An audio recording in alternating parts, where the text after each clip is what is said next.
বসিরহাটের বাঙালি ভারতীয় মুসলমানরা আজকে কাজ হারানোর পরিস্থিতিতে চলে এসেছে তামিলনাড়ু ত্রিপুরে।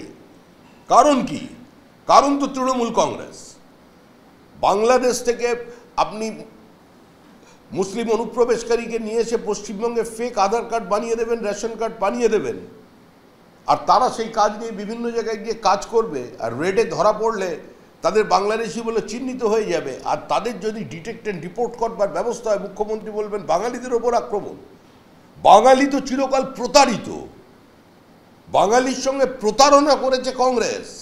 কংগ্রেস রবীন্দ্রনাথের সঙ্গে প্রতারণা করেছে, কংগ্রেস নেতাজি সুভাষচন্দ্র বসুর সঙ্গে প্রতারণা করেছে, কংগ্রেস বাংলার নেতৃবৃন্দের সঙ্গে দীর্ঘকালীন প্রতারণা করেছে। কংগ্রেসের ইতিহাসই তো বাংলার সঙ্গে প্রতারণার ইতিহাস। আর সেই গর্ভ থেকে জন্ম নিয়েছে তৃণমূল কংগ্রেস। নামের পাশে কংগ্রেস আছে শব্দটা এখনো ফেলতে পারেনি।